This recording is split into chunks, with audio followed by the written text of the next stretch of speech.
Hi there and welcome to this week's episode of Faces of the Jewellery Quarter, and we're here at the lovely shop Artful Expressions on Warstone Lane. If you've been here before, you probably recognise it from the steps that lead up to the window, so you can make sure you can see everything within the windows, which is pretty cool. And I'm here with David, the proprietor here, and I was just thought we could start with you telling us how you actually got involved with Artful Expressions and a bit of history behind the place.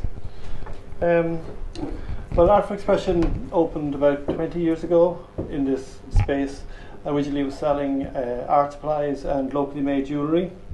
Then the landlord started to run it with the person who originally set it up, and then I got involved about 15 years ago. And then 2 years ago my landlord retired, and I took on the baton of Artful Expression. So you took it over, kept the brand, yeah. And how do you think that brand has sort of continued with the way you've stocked your shop, and what is it that kind of makes you different from everybody else in the Jewellery Quarter? Yeah, we focus, as we always have, on jewellery made in the Jewellery Quarter by local designer makers. So we also sell gifts locally made, and so we've tried to stick to working with locals and developing a community around that. And there is a bit of a community, and you've got quite a bit of history here. You don't just sell jewellery, you also teach it, is that right? I do, yes. Yeah, I teach entrepreneurship and web skills to people who are at the School of Jewellery, the Design for Industry course, to try help them harness their skills and create a life as a jeweller rather than a short career. So try to develop an idea that can last the duration of a career. Yeah, so you're here to sort of support independent jewellery designers. You stock all their stuff here, but also you actually teach them how to sort of make a business out of what they love doing, is that right? Yeah, and we do it not just to people at the School of Jewellery.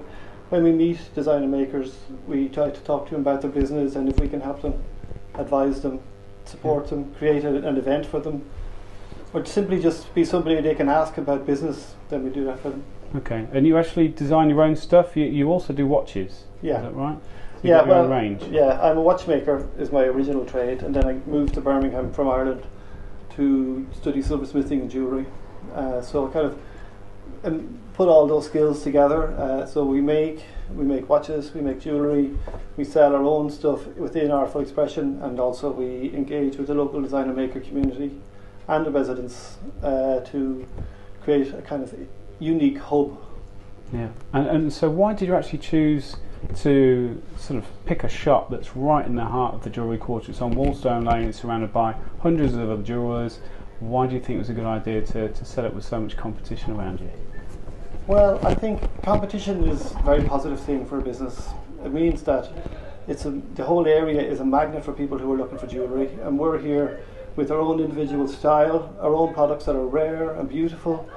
People will be on the street and they come in and they see something that they won't have seen in other shops, and so we get a wider variety of customers because of the competition.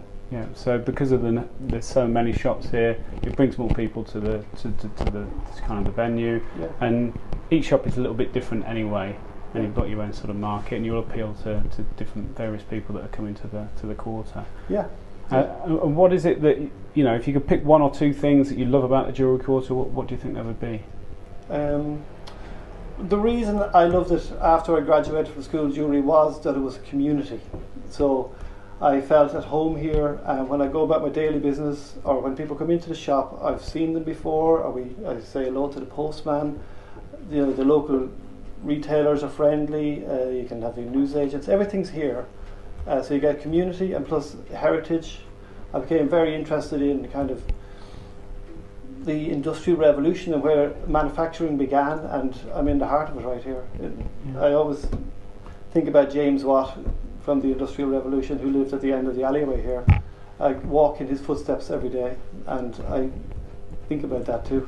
you can't get that everywhere, I suppose. And you even found a motorbike out the back? Recently I was exploring. I do a bit of urban Jewellery Quarter exploring, looking around in basements and things, and I found a very old motorbike in the back of the building, and we spoke to the landlord about it. It was, of course, his brothers or his uncles, one of his relations owned it, But it was from 1916, beautiful motorbike falling apart in front of our very eyes, and it was picked up by the National Motorcycle Museum and went to auction, and everybody was very happy with the find. Went to a good home. It did go to a good home. It was restored, of course, yeah. Yeah. Collectors took it on. So there's lots of stories to be found in the Jewellery Quarter, a lot of history. Yes, yeah. So if anybody does want to come to the Jewellery Quarter, I would really recommend coming to Artful Expressions.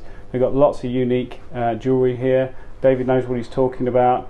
You can find probably old pieces of history out the back.